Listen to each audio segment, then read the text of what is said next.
All right, we're going to go ahead and get started. Good evening, everyone, and welcome to part three of our Economic Empowerment series.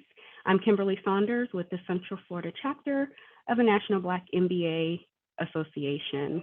Again, welcome, and thank you for joining us this evening. On behalf of our current Central Florida chapter executive board and leadership team, I thank you again for joining us. Also feel welcome to check out parts 1 and 2. Those are now on our YouTube page, so feel welcome to go in. We have the full series. Part 1, presented by Charles Schwab, discussed what's in my benefits package, talking specifically about equity compensation. And part 2, also presented by Charles Schwab, talks about entrepreneurs and small business owners and the options that they have with planning, long-term planning, and planning for retirement.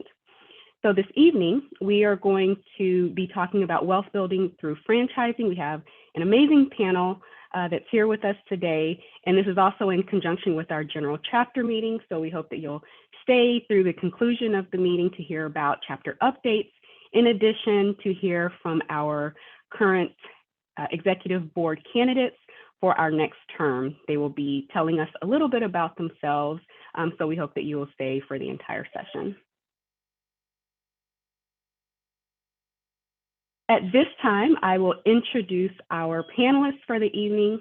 We'd like for our events to be interactive with the dialogue, so definitely if you have any questions, any comments for any of our panelists, feel welcome to raise your hand or write the questions in the chat box. We'll be going through those to make sure that we catch all of the questions and that we don't miss anything. But again, please feel welcome, bring your questions. If you have any additional comments and feedback as well, we appreciate that. So for this evening, our topic is wealth building through franchising. And this topic actually came up a couple of times from feedback, from surveys, other events that we've had. And we always try to ask, what are our members looking for? What topics would you like? So during this economic empowerment series, we thought that it would be beneficial to have the topic of franchising. A lot of times when individuals think about becoming entrepreneurs and business owners, usually it's starting from the ground up. However, we know that franchising has its benefits. So we're going to hear from local members today, local individuals who have done this, who are doing this, and who are going to tell us what all things throughout the process that they've had, good and bad, the ugly, and we hope that you all will get a lot of information from them, so that way, if you have any potential desires to become a future franchise owner, then we hope that you will become successful. So without further ado, I am going to start with Mary Pompoulos. She is the franchise owner of Massage Envy of Lake Nona in Orlando, Florida. She, along with her husband, Alan, opened their first franchise location in June of 2022. Mary has over 15 years of experience in operational internal audit, ethics, and compliance. She is the director of HR compliance for Darden Restaurants, where she has been for the last 10 years. She also serves as community service chair of Darden's African American Network. She is a past treasurer and past VP of Finance for the Central Florida chapter of the National Black MBA Association, a member of the Psi Theta Omega chapter, Alpha Kappa Alpha Sorority Incorporated, and a member of the Orlando chapter of Jack and Jill of America. The Pompoulos are a recent party of 5 with their children, Elijah, Gabriel, and they welcomed their son, Christopher, in December. So congratulations to Mary and Alan. Alan Pompoulos is also the co-franchise owner of Massage Envy of Lake Nona in Orlando, Florida. Alan earned his PhD in 2020 in economics and sociocultural studies. He has over 15 years of experience spanning in research and consumer insights, business analytics, and financial wealth management. He is currently the Director of Research and Consumer Insights for the beloved Scholastic Book Fairs. He is also the past recipient of the Central Florida Chapter National Black MBA's Educational Scholarship. So welcome to Mary and Alan Pompoulos. Our next panelist is Evans Reeves. Evans Reeves is the current franchise owner of Dryer Vent Wizard. He was raised in Plant City, Florida. He's a husband and father of two. And he stumbled upon Dryer Vent Wizard franchise as he had an issue with clothes taking 2 to 3 times to cycle through the dryer. So I'm not going to go on. He can continue that story, but that's just a little bit about his start with Dryer Vent Wizard. Evans comes from a very humble upbringing. As a kid, he watched his mother work 3 jobs as a single parent.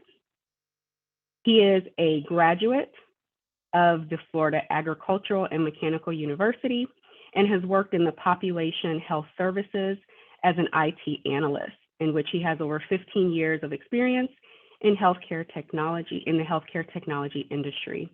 He currently sits on the board of trustees for 8 Cents in a Jar, which is a nonprofit organization that provides financial courses to high school and college students to improve their economic condition. Evans enjoys working out in the gym, cooking on the grill, dancing, biking, do-it-yourself projects at home, and traveling across the world in his leisure time. Welcome, Evans, and we look forward to hearing from you. And our final panelist is Alex Woldahana. He is currently a project manager for 7-Eleven franchise operations with over 10 years of experience in consulting in the franchising and consumer packaged goods industries. Prior to taking his role in 2023, Alex was a franchise consultant with 7-Eleven, working directly with franchise operators across the country. Alex holds an MBA from Rollins College with a dual concentration in finance and entrepreneurship. Originally from Chicago, Alex now lives in Winter Park, Florida with his wife and 2 sons.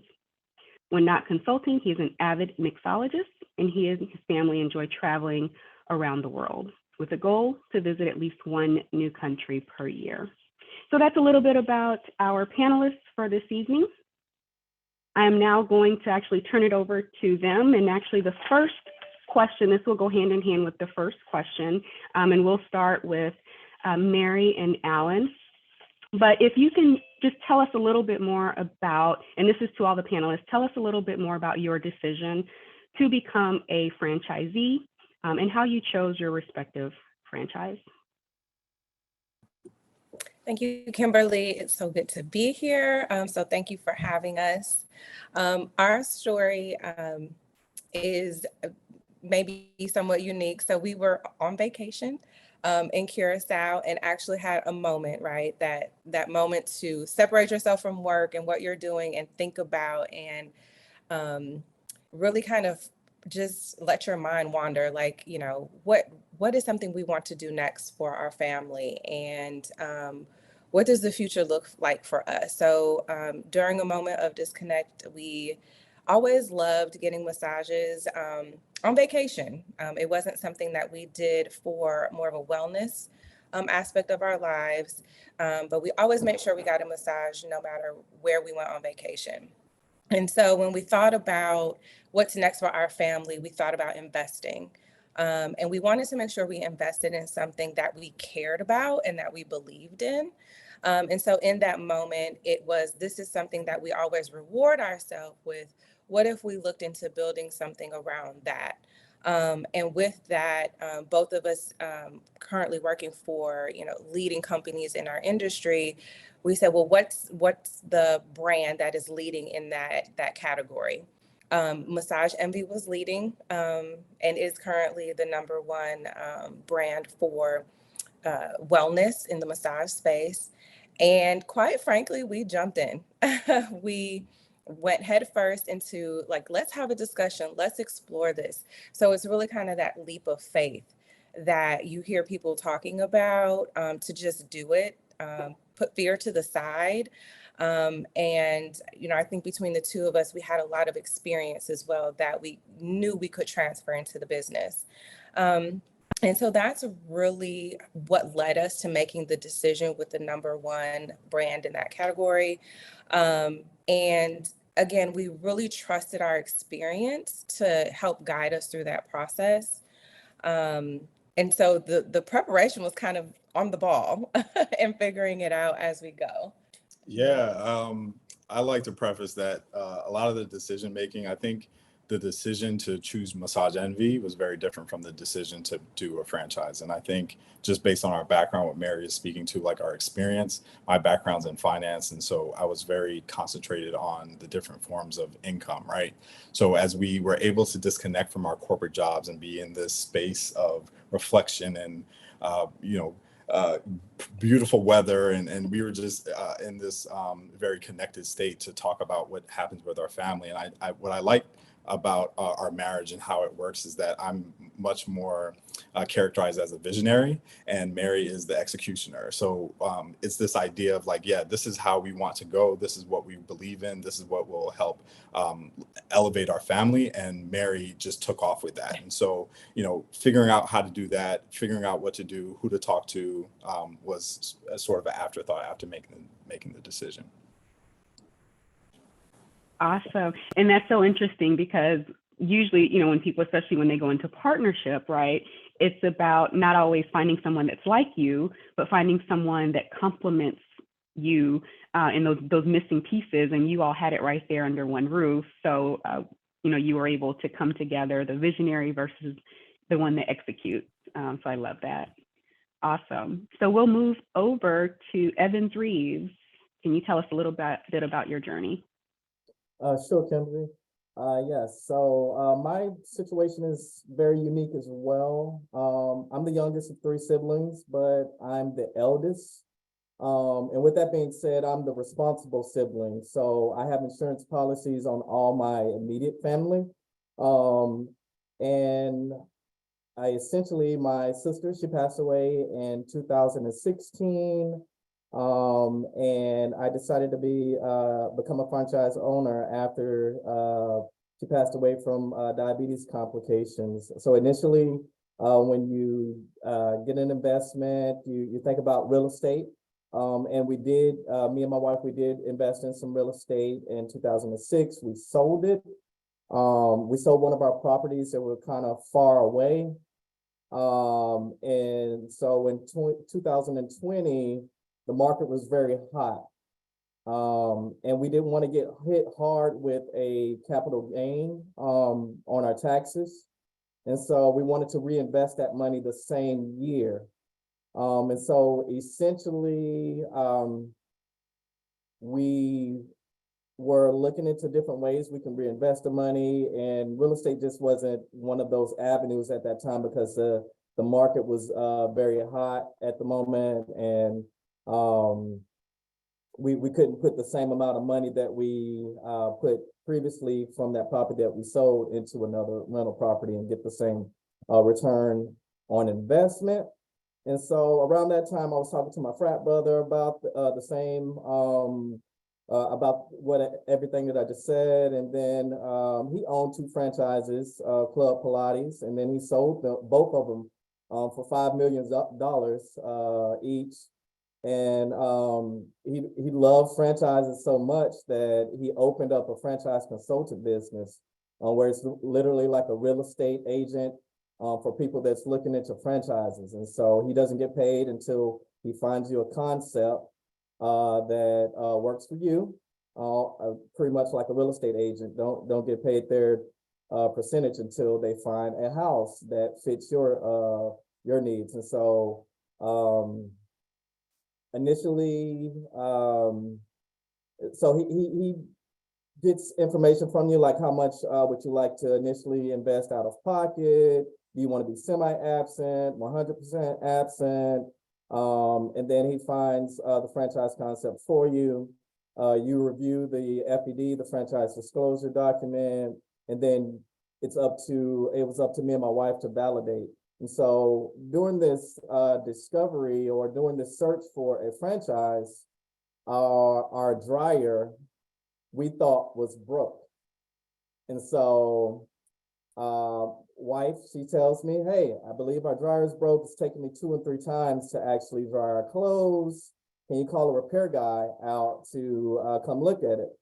And I get on the Google, look up repair guy, appliance repair person near me, and appliance repair person came out and he said, your heating element works, your fan works, your dryer for clothes, it works perfect.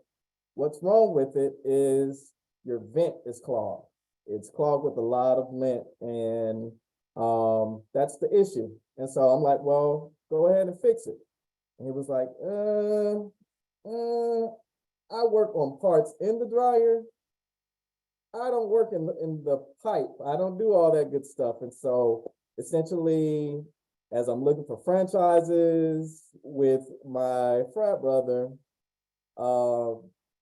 Google Analytics know that I'm looking for franchises, and Facebook knows that I'm looking for franchises. In addition, I'm looking for places that will clean that dryer vent out.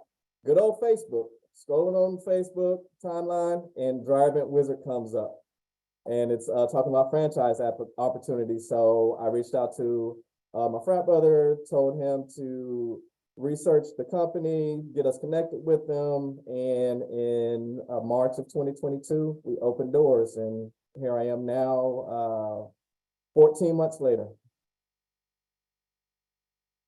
Awesome, great story. One of the consistent parts of both of Mary, Alan, and your stories are that there was either one, a need, right? So there was a problem identified, and that need turned into, or want, right? I don't think we need massages, but some of us do, right? But there was a need, right, that you identified, and then, you did the research to see what would be viable for the area. So Alex, I know that you are in a little bit of a different capacity, and this is what really helps to, bring a different perspective from the panel. So you're actually, you consult with franchisees, or the 7-Eleven franchisees. So I'm going to have a slightly different question for you. Well, I guess we can have kind of the same question. So what got you into that industry? And then the second part to that is we're going to start to talk about preparing to become a franchise owner.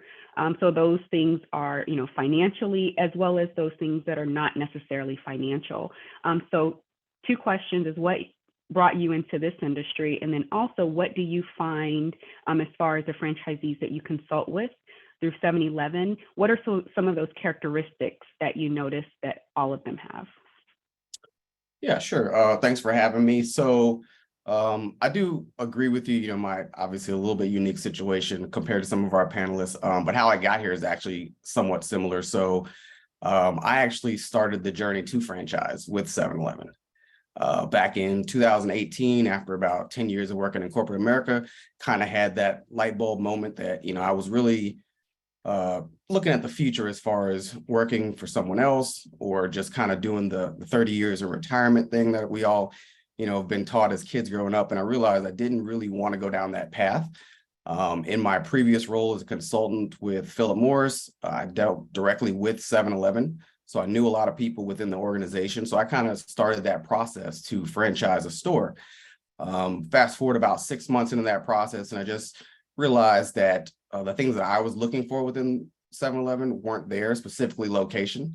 A lot of the opportunities that I would have found, beneficial really would have required relocation. So I thought about kind of delaying that decision, but along the way, I met a lot of directors within 7-Eleven that kind of piqued my interest when they saw my background and just the different questions and things that I was asking them as a possible franchisee coming in.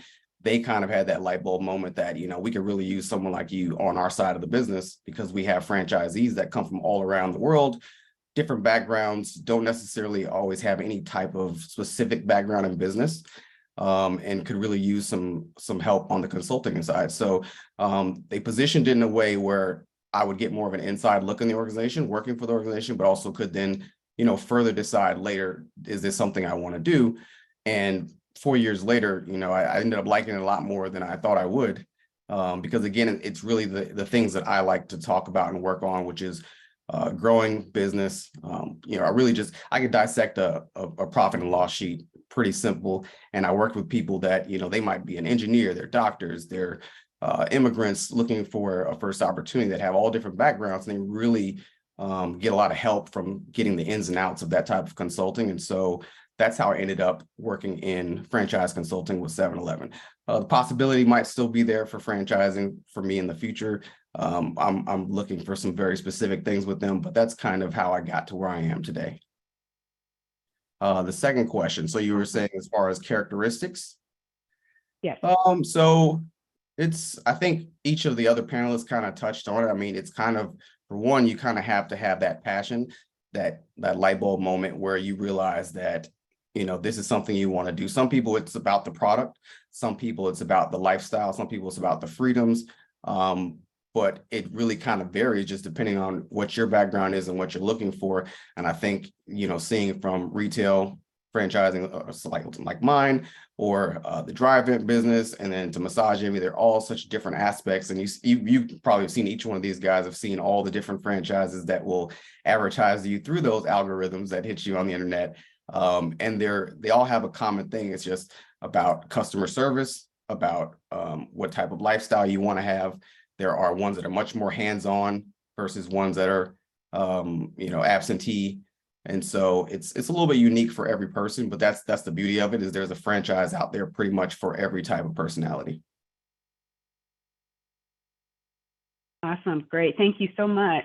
So next topic, and we'll actually go through the process of preparation, right? So we just came out of, April Financial Literacy Month.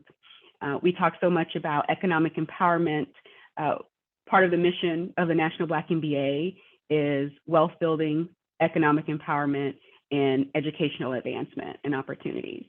So when you all were considering your franchises, your respective franchises, or what path to take, how did you all prepare? Now, you can be as detailed or as insightful as you would like, but what does that process look like? As far as what are some of the things that you needed to already have been prepared for, to have prepared? What are some of the things that your respective franchises looked at?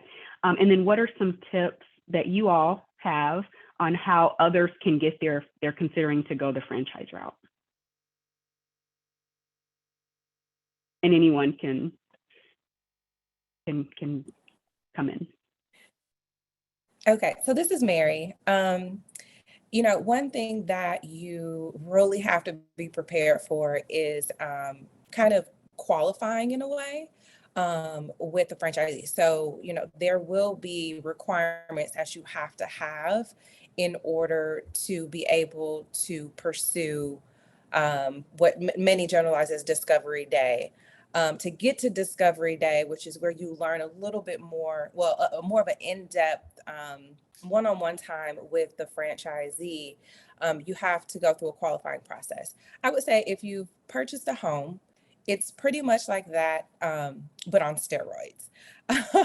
It is very much so making sure that you're financially viable, that you can support it. I think, it was mentioned, there's absentee franchising and there's, franchising where you're very present. For us with Massage Envy, they like you to be present. And so, you have to take that into consideration, and, what's your lifestyle, what will you maintain, what will you change about your lifestyle to go into that, what's your business structure to support whatever decision you make. And so those were some of the things that we needed to have a firm, strategy going in. What will it be for our family? And making sure that also the franchisees supported that. I would say that we are a bit unique for Massage Envy because they are a hands-on franchisee that we still maintain our current positions with our corporate jobs, but we have a structure in place where we have a business manager running our day to day. So we do have oversight in that capacity, in checking in and things like that. But we're in our location, multiple times a week. We know our staff, we interview all of our staff. So, you really have to understand what's the expectation of what you're walking into, and does that work for you? And Alan can talk a little bit more about kind of some analysis. Yeah, so there's only so much you can prepare for. I think we didn't know what the process would look like. So part of the engagement with a franchisor is to understand the process. So we made the call when we decided that we would do a franchisee. Mary made the call. I had a call set up with the development team before I even could unpack. And so in that conversation, they talked about some of the processes that would come into place. Again, validating that you have enough liquid assets, validating your strategy. Some of those things that needed to be developed. And mind you, we were doing a lot of this conversation during the pandemic. And so fortunately, it worked out for us, but we had to be razor sharp on what we were figuring out. So, for those who are considering doing a franchise, there's a lot of websites out there that you can pay for information. And so we did that. We looked at margins. We looked at cost of goods sold from third-party websites that had this type of information to see if it's worth the time and effort. One of the things that I'll lastly leave with is because we decided to maintain our corporate jobs and transition from sort of this active income to passive income over time, it was very important for us to have a model that we can tap into, plug into, and follow, as opposed to coming up with marketing strategy, sales strategy, business strategy. So there's a component that comes out of the box and says, from the franchisor, that says, hey, these are the elements that will help you be successful, but also here are the elements that you need to control yourself. And then filling that gap was a very, very active part of our discussion. Yes, and That's, for me, go ahead, Kimberly. No, I was just going to comment because that's actually good, because a lot of people that may consider franchising, sometimes we think it's either or. I have to be all in, I have to quit my day job, and it's good to know that there's that option, and there are some options out there where you can, like you said, kind of gradually ease into going full time, and as long as you have someone that's there oversight. Now you had to hire that person, right? So that's overhead, that's human capital, but it works best for you all because you can maintain your careers. So that's good to know that those options are out there. And I just want to also say it takes work. It takes a lot of work to remain that focused, because we both have very rewarding careers, and so it takes the communication, it takes coordination, it takes trust, it takes a lot of growing pains, and we're learning along the way. We're about a year in, and so now I just came back from a conference and we left stabilization. We're sort of in stabilization mode this first year, and now we're in this new phase of refinement. And then the phase after that is this optimization. So it's something that works for our family, but not gonna lie, for everybody, it takes work. It takes work. Absolutely. All right, Evans, on you.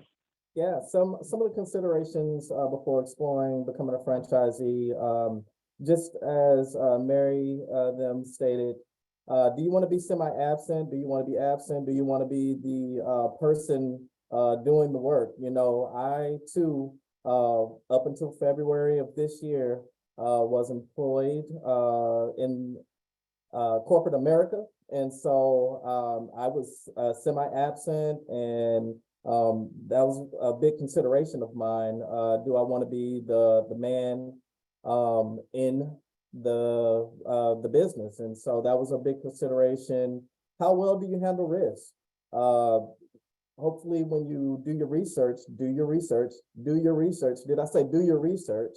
When you do find a franchise or look for a franchise, there is possibility of risk involved in it. So definitely do your research and how do you handle risk? Are you a big risk taker or not? Are you creative? Are you a creative or a big picture type person? Do you prefer to follow like a prescribed system, sort of like how Mary was describing, that outlines the success of the business? Me, you tell me step A through Z, and I guarantee you that I'm gonna do everything I can to follow up to get to Z. And so if you give me step by step, it'll get done. And so rather starting your own business compared to franchising already has that model where it has those steps for you to be successful. And so that was a big part in my decision as well. Another thing that you should consider is the franchise recession resistant? Is the franchise Amazon resistant? Some franchises, they crumbled during the recession. Some franchises, when Amazon got hot, they crumbled as well during that boom when Amazon was taking small businesses out of the way. And so that's one thing to consider as well. In addition, you're going to have franchise fees, startup costs. You're going to have royalties. How much of a royalty are you willing to pay? We all, well, as far as me, I watch Shark Tank, and we know there's one shark who loves throwing royalties on some of the contestants there. So are you big on paying royalties or not? And one thing that I really had to do when I was searching for franchises is have an open mind on different concepts. Not every concept fits into your lifestyle, but it's going to fit into someone's lifestyle. Is that demand out there for the community that you service? And so having an open mindset was definitely a key factor into exploring to become a franchisee. Good stuff. I just want to remind everyone, if you do have a question if you have a general question or a question specific to any one of our panelists, feel welcome to either raise your hand or drop it in the chat box, and we'll definitely get to you. All right, so next question. I know that there are probably some misconceptions about franchises, right? So those urban legends, maybe those myths. Are there any misconceptions as you all have gone through this process that you would like to share? It's not easy. I would tell you it's work. It's not that you're so prior to me leaving corporate America, I was working from home. I was IT, and so it's work. It's definitely work. You definitely want to watch your P&Ls, and good help is hard to find. Good employees, it's hard to find. And so definitely you got to treat your employees well, especially the good ones. If you want to keep them employed with your business, you definitely got to treat them well. But one misconception that I will say that it takes time. It takes time, especially with the concept that I have. It's in addition, you must network with my concept as well, and have a sphere of people within the concept that you have. So for instance, with Massage Envy, that may be someone that's within my sphere of people that I can network with, being that they may utilize towels and they may have a washer and dryer on site. So I may would like to reach out to them occasionally and service their dryers and things of that nature. Networking with inspectors, home inspectors. You know, every home has a dryer in it, and so definitely putting yourself out there. I'm sort of an introvert, and so getting out there and getting the name of the franchise out there was a little difficult at first, but I'm coming around to it and getting a little bit more comfortable. So you definitely have to market and get your SEO, search engine optimization up, and have the right people on your side doing that as well. I think that's so true, and you're absolutely right. It's, you know, you think that it's a franchise, so there's a brand, there's something that's already established, so you just kind of come in, but that's not true at all. I mean, you really have to work. Just as you were building something from the ground up that no one has ever even heard of before. Now, I'm sure there's some that are probably a little bit more well-known. You know, they may sell chicken and waffle fries and have really good customer service, right? You don't have to market very much. But, you know, and then there's others that are lesser known. I won't say that company's name, but absolutely, it still takes work, even in the franchise industry. So we have a couple questions. I'm gonna pause on the list just to get to the chat box.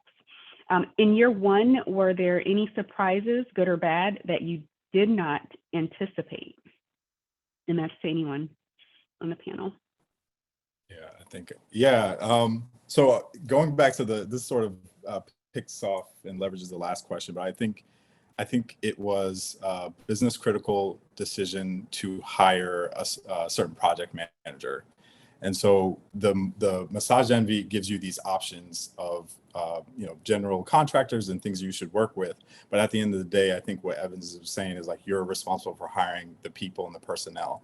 And so I think for us, that was probably the biggest surprise in terms of things didn't work out the way we needed. And that sort of delayed our opening, and delays in opening and incurs costs incurs changes the pro forma and the projections. And so there was like a rippling effect to that. So that probably, to me, you know, as a finance guy, that probably was the biggest surprise.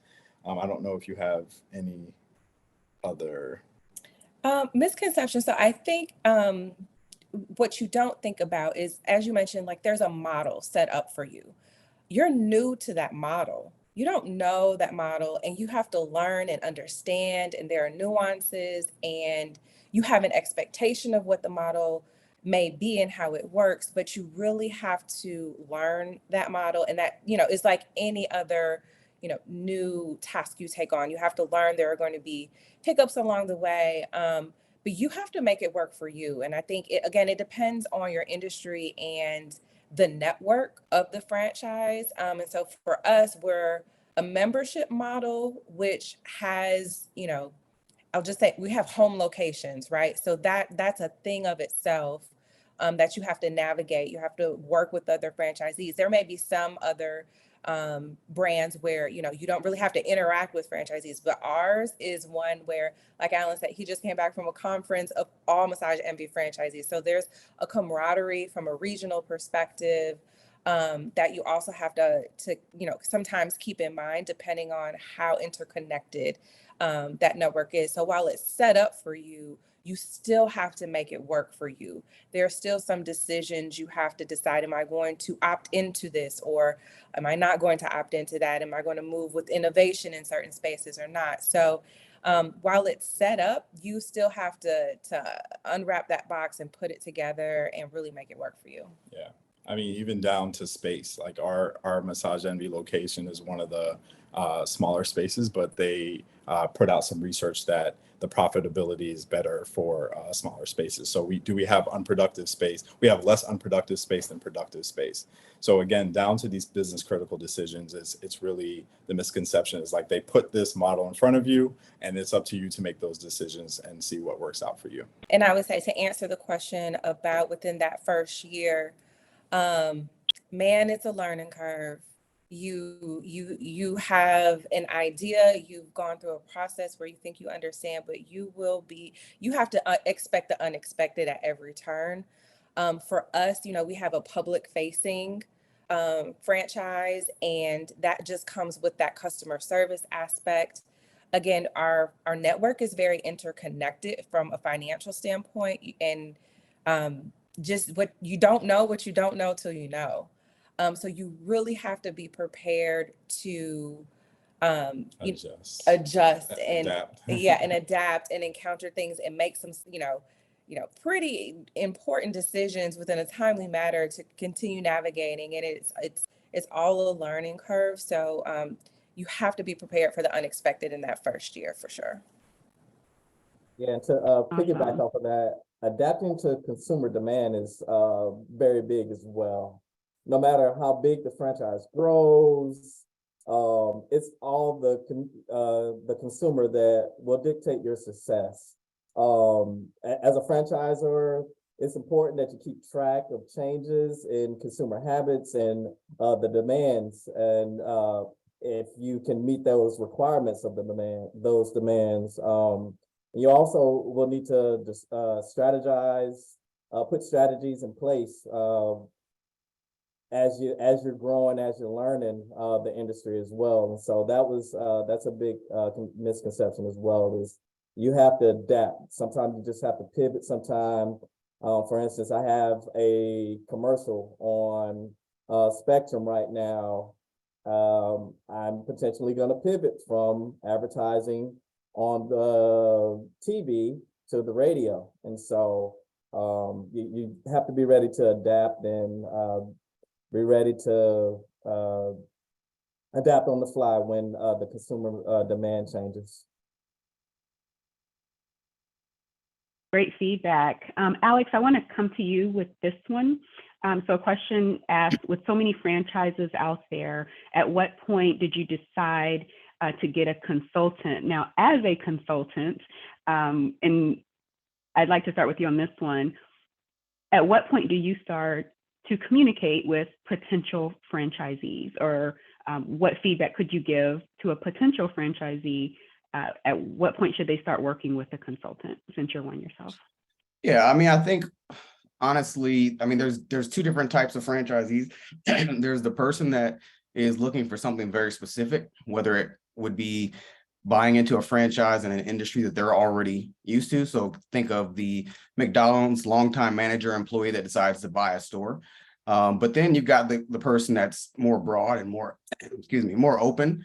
But with so many different options, they don't really know how to make a decision. So they might have a goal of a certain lifestyle, goal of a certain financial aspect, or how much they want to be involved or not involved. And that's where a consultant would really come in. I think, Evans brought it up, somebody that can really point you, like a real estate agent, point you in the direction of something that makes sense based off of kind of a quick conversation about background, goals, plans, ideas, things like that. I mean, for me, I have a business background. So for me, the franchise doesn't need to be as specific to something I'm passionate about versus I'm about profits, I'm about consumer demand, things like that. So for me, if I was looking into a franchise, and then when I work with franchisee, it's about, well, let's look at some different options and let's kind of see what makes most sense for you.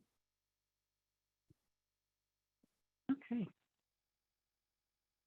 All right, next question. Are you provided with benchmarks for your franchise and market? And if so, how do each of you establish goals for your franchise? So are you provided with benchmarks? And then the second question is, how do you establish goals?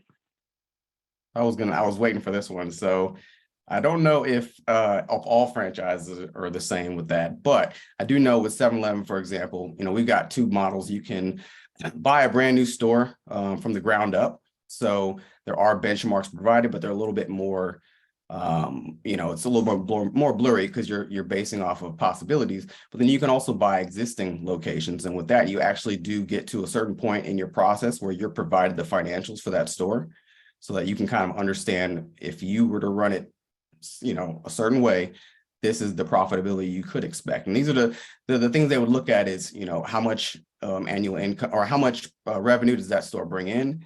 In our industry, you want to have about 10 to 13% of your expenses going towards labor. So then you can deduct from that, for example, a store that does $1.6 million a year, if you follow these things, would typically bring in anywhere from $80,000 to $100,000 a year in your take-home pay.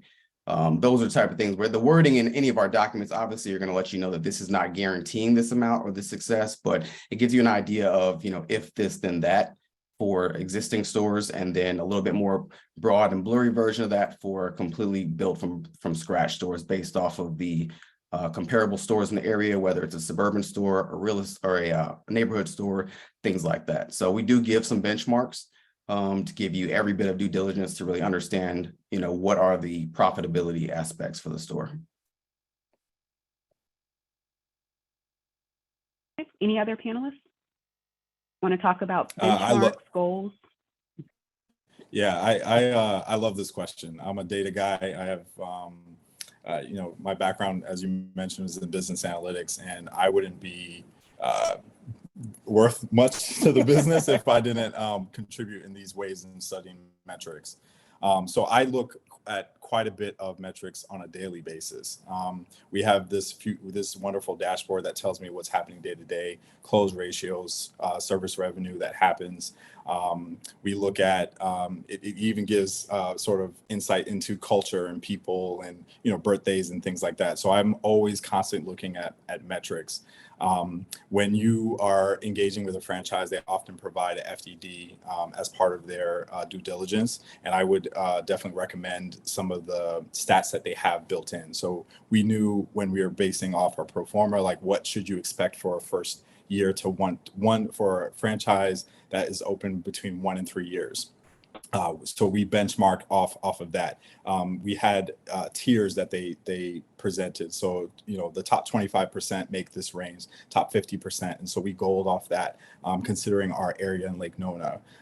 We looked at the customer demographic. So anything I would say that you are learning through your MBA courses, your business courses are not applicable. And what's funny, I often share with Mary, it's like, I like to look at these stats for our corporation or organization, but these are stats that sort of influence our livelihood, so like the income that we make. So I'm actually more in tune with understanding how that works.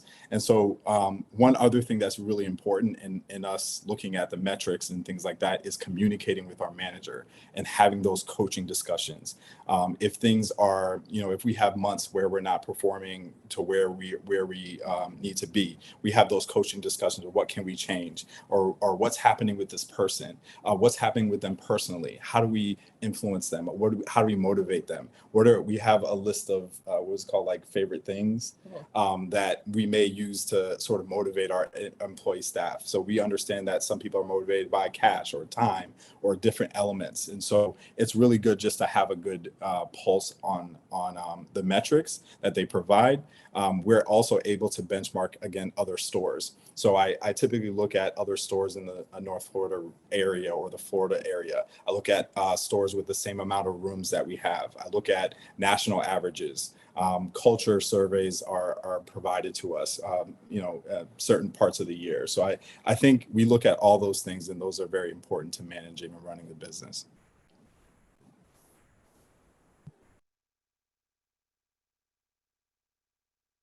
Great, thank you so much. Next And, question. Go ahead. Go ahead, Evans. No, you go. Did you want to respond to the metrics? Yes, just as each other panelists mentioned, there are benchmarks in my field as well. In addition, there's an executive model versus the man in the van model for my franchise, and so there's different benchmarks and that are set towards each type of model. And then, like other panelists said, a franchise that's been open for X amount of time, what they're making. And so you kind of want to gauge, I gauge our franchise based off of, well, this franchise has been open for this long and they're making this amount of money, and reaching out to my franchise coach on a bi-weekly, weekly basis. Or if there's emergency, something that I need to discuss with him or her right now, setting up a call to talk about, hey, noticing a trend coming this area, the snowbirds are coming down. There's a pickup. I may need to hire another employee part-time, this, that, and other. So, in my industry, if someone's, it's almost like a plumber. If someone's Google searches my industry, they kind of want it done within 3 business days. And so if my schedule isn't available within 3 business days, then I want to look into, well, maybe I should look into hiring a part-time or another person so that I'm able to get to people a little sooner, because what they're going to do is, okay, he's not available till next Thursday sometime. I'm going to just go to the next person on the list type thing. So you definitely need to pay attention to different trends and kind of adjust your goals when those trends come about. Awesome. Before we get to the next question, I did want to ask you, what was the time frame for each of you from the moment that you reached out to that franchise from the time that you opened your shop? Well, with me, we went through an SBA process. And so we reached out in 2021. It was the beginning of 2021. And the SBA process is probably what took the longest. And so there's a significant amount of documents that they ask when you go through that SBA process. And you need to keep all this stuff in a folder, because I guarantee you they're going to ask for that same document 2 or 3 months later in the process of doing the SBA. And so we did our discovery day in early 2021, and we opened doors in March of 2022. And so it took a little over 14 months from our initial call with the franchise coach until we opened doors in March of 2022. So about 14 months. And so for us, so we had our initial conversation November of 2019. And so we just started talking through things prior to COVID. We even were exploring partnerships at the time.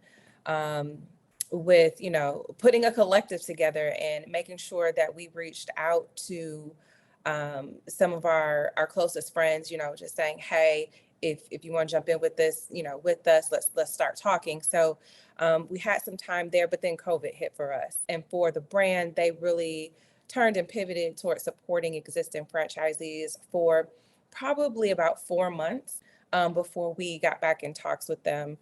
So COVID was a bit of a delay for us. And as Evan said, that SBA process, I said in the beginning, talk about getting a home on steroids. And exactly your experience. They asked for it once, they asked for it twice, they asked for it the 3rd time.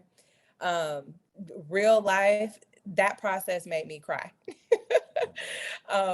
And so, it's an undertaking, but you still manage through, you get through it. And so thinking about our timeline, we started conversations November 2019 and we opened doors June 2022.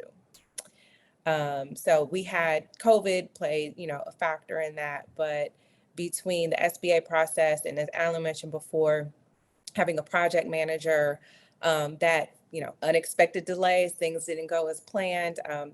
That was our timeline. And then Alex, on this, 7-Eleven side, what's the normal timeline? for those franchisee owners? Ours varies. I mean, not the quickest you'll see it take place is probably 6 months, and that's for somebody kind of all their ducks in a row, not financing. We do get a lot of cash buyers. And then it can range all the way up to 2 years, and that's really more so for someone that not only is financing, but if we're building a new construction unit.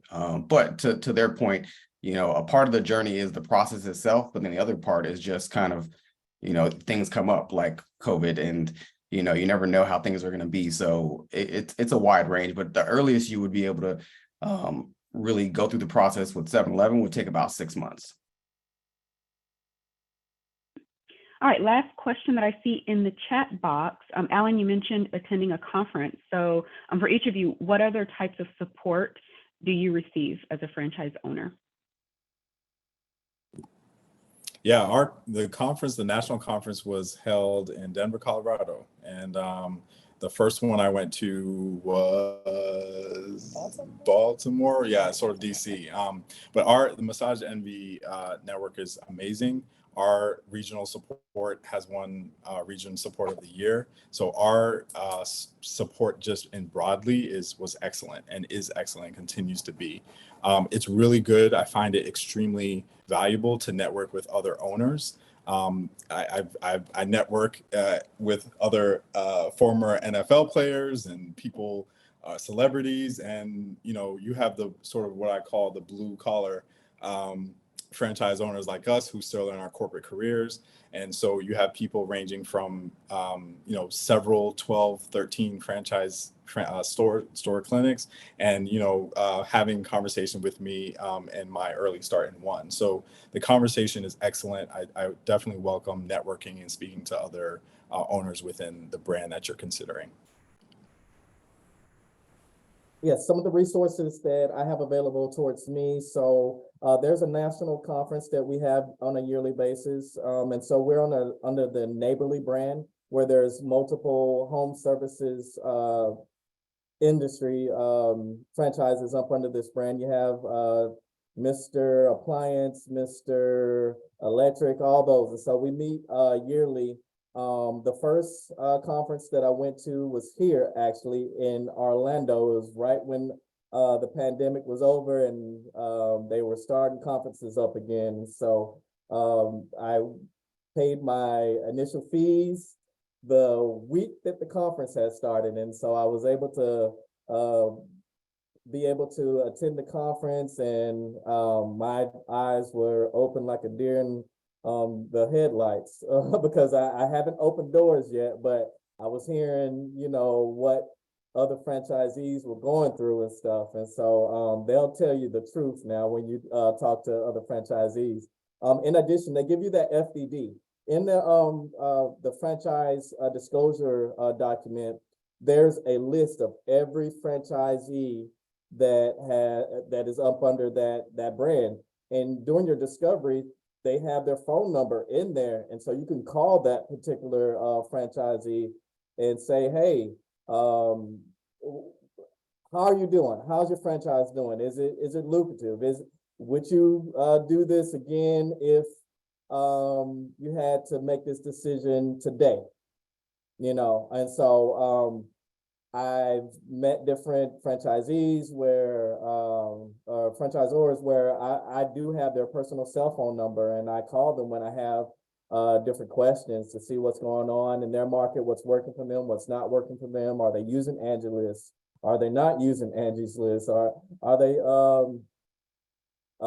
doing direct mailers? Are they having TV ads and things of that nature? In addition, I do have a franchise coach that I utilize that I can get on his calendar any day that he's available if I have a question. But we do have a regular meeting that we have on a monthly basis. But if I have something that come up that I'm not familiar with in QuickBooks, for example, that, I'm not the numbers guy, the financial guy.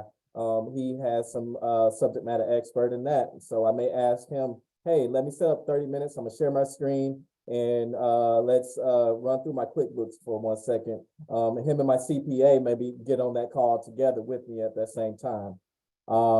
And That's pretty much, and I have a territory. And so there's another franchisee that's on the south side of Orlando, and we have a pretty good relationship. And so we text and we communicate back and forth, and her employees are available to me if I need them, and my employees are available to her if they're open. And so that's another resource that I use as well. Yeah, I was gonna add to that, and this kind of goes back to when you mentioned earlier about, what do you look for in a franchise? The type of support you get and how much support you get is a big part of that. Because I mean, pretty much every franchise is charging you royalty fees, marketing fees, advertising fees. So what is that going towards? 7-Eleven, for example, and then kind of like they mentioned, national conferences, local FOA conferences, so FOA franchisee, just like HOAs, where you're able to meet and greet with local vendors, kind of get that larger network of vendor support, larger network of your own franchisee peers. As Evan mentioned, the FC coach or franchise coach, sorry, we call them FC coaches, but your franchise consultant, someone like me. If it's something that's a little bit out of my scope or your franchise coach's scope, typically you'll have full access to zone specialists, whether that be in IT, if you're not an IT person, accounting, if that's where your issues are. So that's a big part of when you choose that franchise, because not all franchises are created equal. And so you want to make sure that that type of support is there for you when you're kind of digging down to the type of how involved do you want to be, how hands-on you are, what do you know about the industry that you're joining. Those support departments are really going to be a big part of that. All right, so we are winding down here. If any of you can answer this, a few of you referenced software tools, statistics that you use to help you run the business. Are you able to share any of those tools, the names? Is this something that were provided to you, or is this something that you went out and got on your own? So any tools that you may be using? Yeah, so I know for most companies, they're proprietary software that's built from, national software. So you think about Salesforce, think about Power BI, you think about Tableau. Those are kind of three big companies, like big software brands, but they make specific analytics software for companies. So 7-Eleven has their own. Even in my prior life in consulting with a tobacco firm, they use Salesforce, but it was then proprietary models of products that they made for them as well. Thank you. So for us, the software is already provided, that's used within the industry. So you'll find Massage Envy uses it. If you think about kind of like in this wellness space, some salons use it as well, who have kind of a national reach. And so that model we're talking about includes the software that you can use that has those statistics built in. Yeah, same here. Situation, the corporate office, they purchased a software that we got trained on. We do have software support from OnVerity is the field application that we use when we're in a customer house, and it has a POS system within it. And so we can take credit card and all that with inside the customer's home. In addition, do some of the checklists of what you need to do while you're on the job in someone's home in that particular application, but it's from the franchise. They provided that. Another application that I'm on daily is actually QuickBooks, and check my P&L, seeing what's coming through, and actually checking the POS system Telic. That's one of my field application from the franchise. It integrates into another POS application called Telic, and so making sure that those transactions are going through correctly as they should. Making sure that a Discovery card versus Amex card, what percentage is coming out through that POS application. And if something comes out incorrectly, contacting that POS application that the POS vendor and saying, hey, this was a Discover card.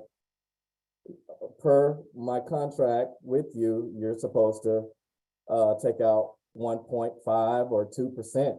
You took out 3% on this Discover card. I want my percent back. And so those are the three applications that we use. On Verity, that's coming from the franchise itself, and QuickBooks, and addition Telic, the POS system. Awesome. Thank you all so much. That hour went by really, really fast. But I just want to close out by saying this. I reached out to all of you, and you all responded with, yes, I would like to be a panelist. How can I help? And that's one of the things that I think, in our community, especially within this organization and community as a whole, it's sometimes hard to find people that have gone through these experiences, that are going through these experiences and are willing to give back and provide information. And I think we need to do more of that. And our 4 panelists today have given an hour of their time this evening to share with us their process, to hopefully provide all of us, additional insights if you all are looking at franchising as a potential tool to add to your portfolio to build wealth. So I just want to thank you all once again, and please drop your contact information, your business information in the chat box, so that we can all support you all in some aspect. If we utilize your service, know someone that wants to utilize it, that needs to utilize it, I just ask that you all support them by either, patronizing their establishment or sharing it with others that may need it. Somebody's dryer may go out. So now you have someone that that you can call if you need services. Those little kinks, we all get stressed. We have careers. You're in school. You have families, and you need to work those kinks out. Massage Envy is there, right? And we can't forget about 7-Eleven. The Big Gulp, and of course the gas that we use every day.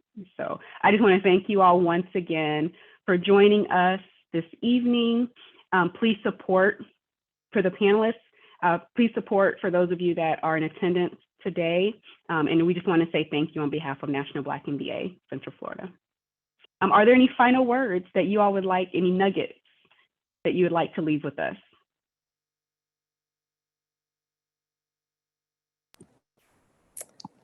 So this is Mary. So I would say, if you had an idea and you want to pursue it, put your strategy in place, make sure you have a strong foundation, but take that leap of faith.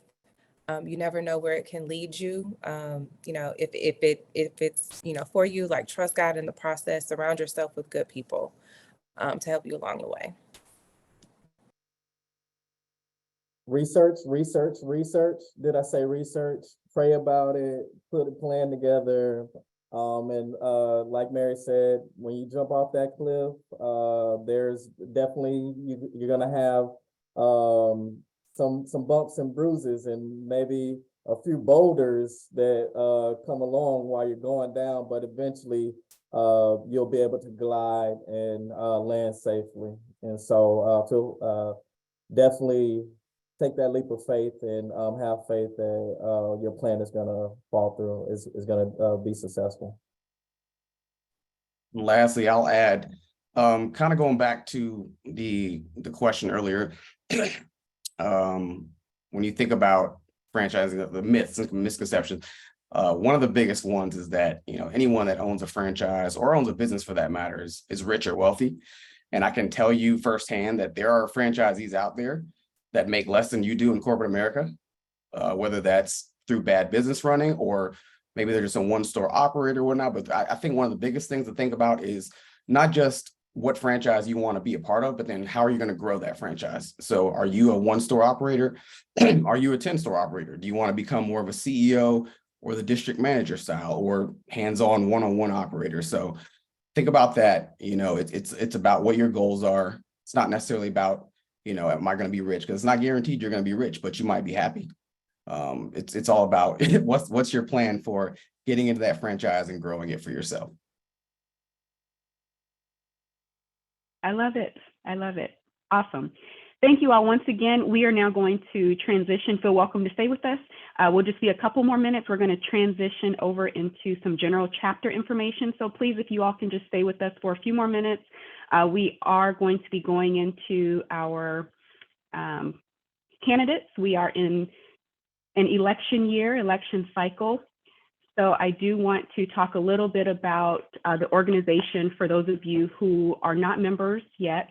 We do just want to welcome you again for joining. Thank you again for joining us, and to give you a little bit of information about National Black MBA in Central Florida. Our mission is to lead in the creation of educational wealth building and growth opportunities for those historically underrepresented. We have programs within the organization for those that are high school students in our Leaders of Tomorrow program, up through experienced professionals who give back in many ways, including mentorship and consulting. We have 185 plus local members, and we run anywhere from about 20 to 25 programs on an annual basis. So that's roughly about 2 per month. And we cover the 5 main local counties in Central Florida. However, we do have members because we are the northernmost chapter in Florida. So we do have members as far away as Jacksonville and Tallahassee. So everything that we do surrounds our 5 pillars: education, entrepreneurship, career, leadership, and lifestyle. At this time, I'm going to allow some time for our 2023 board candidates to provide 1 to 2 minute information about themselves so you can learn a little bit more about them. Before I do that, I would like to thank our nomination and elections committee.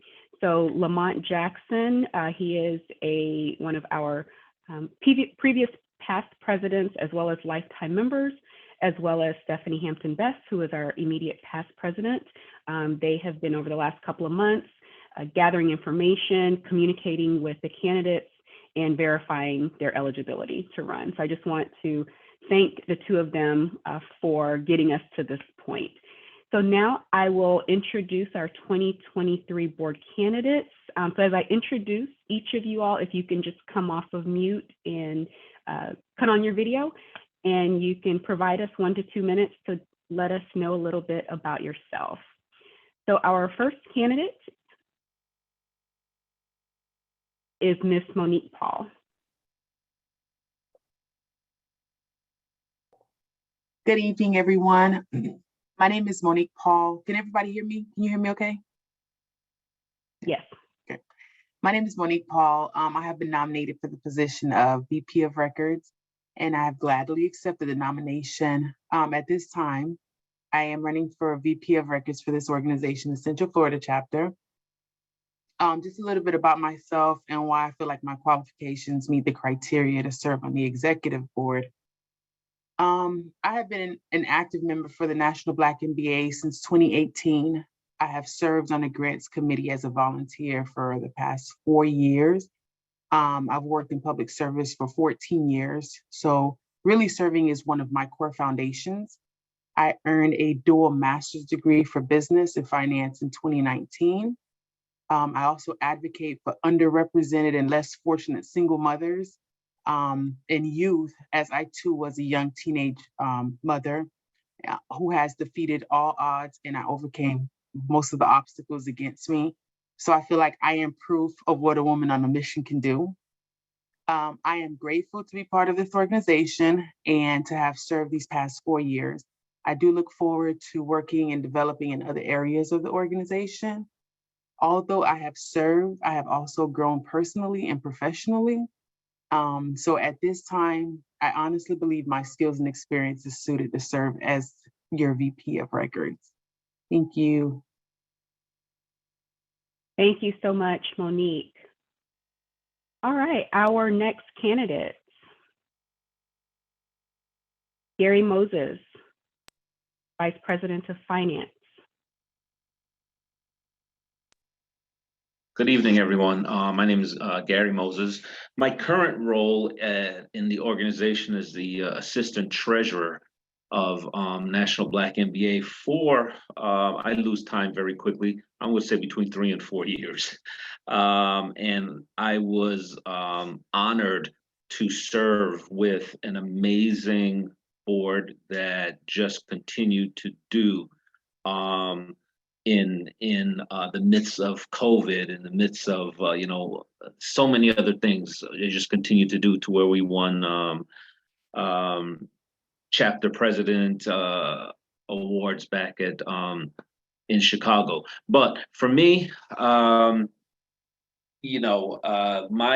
ascension to VP of Finance is a natural thing. Number one, I'm in finance, as it were, but number two, it gives me an opportunity to get more hands-on in the program.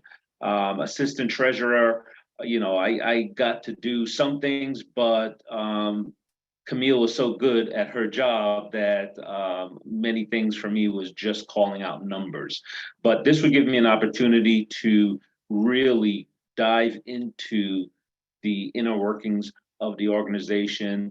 Some of the things that I can bring to the table is that I am on the board of Rollins College Hamilton Holt School. So the things that I learned there, some of the tidbits I pick up there, I can transition because we're all fundraisers in that space.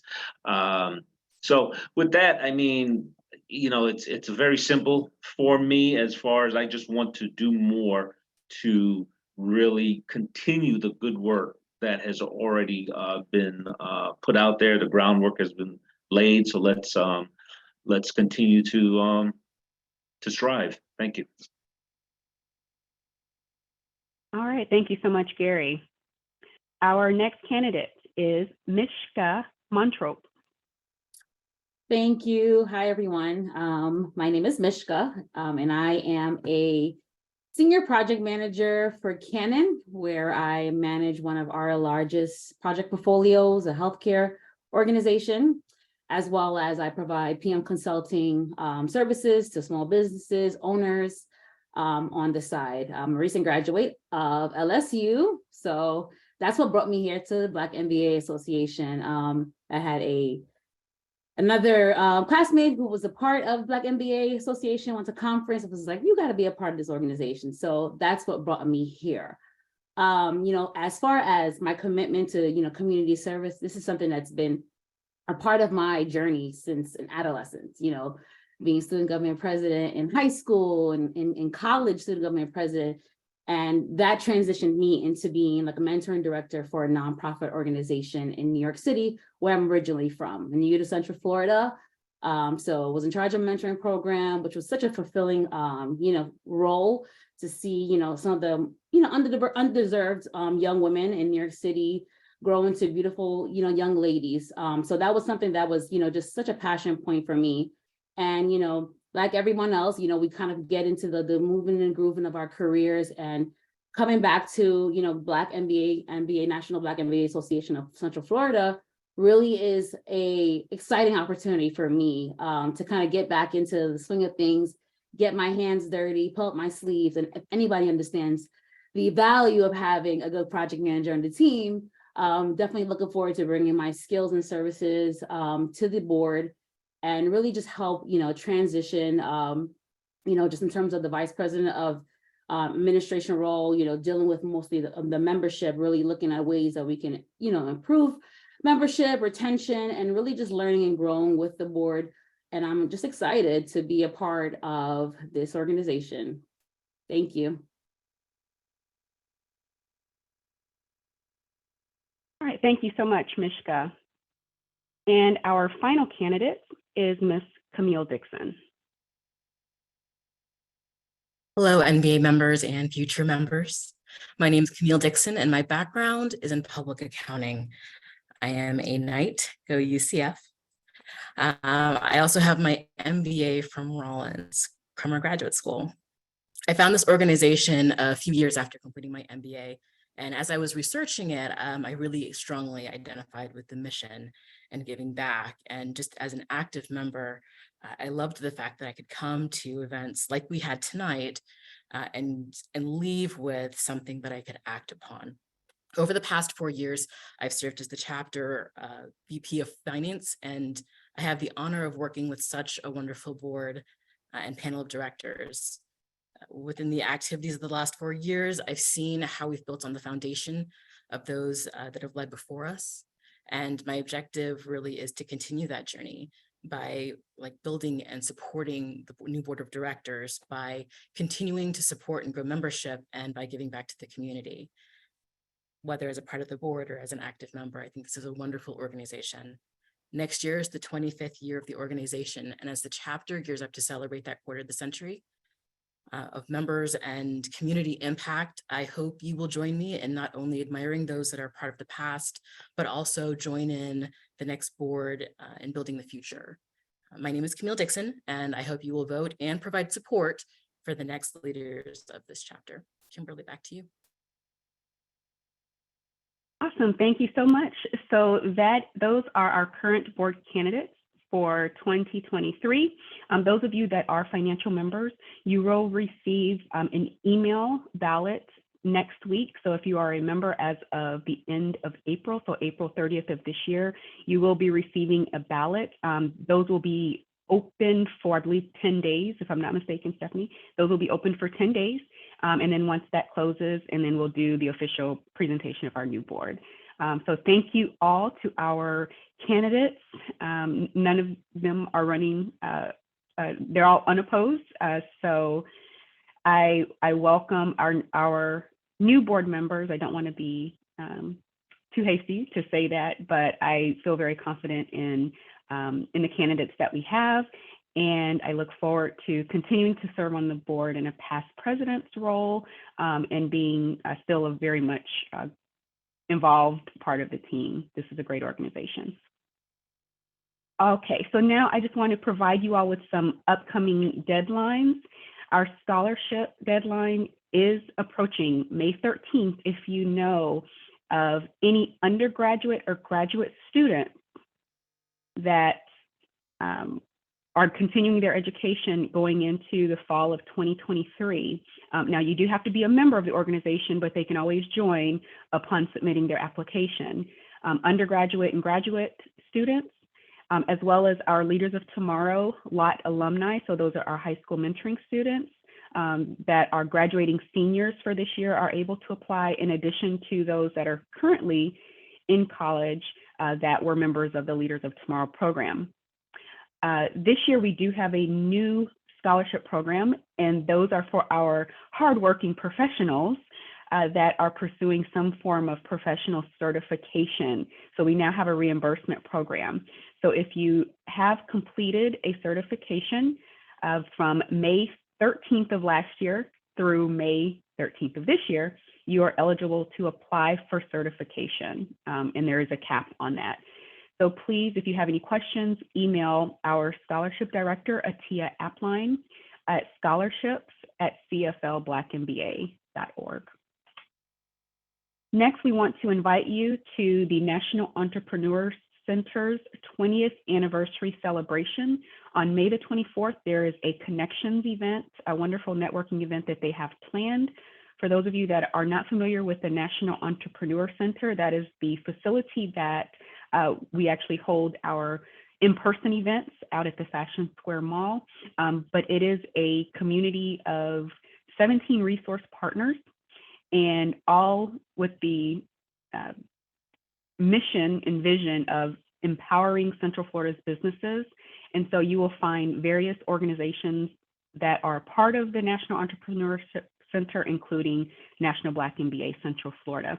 So feel welcome to come out on May 24th to celebrate the 20th year of the NEC.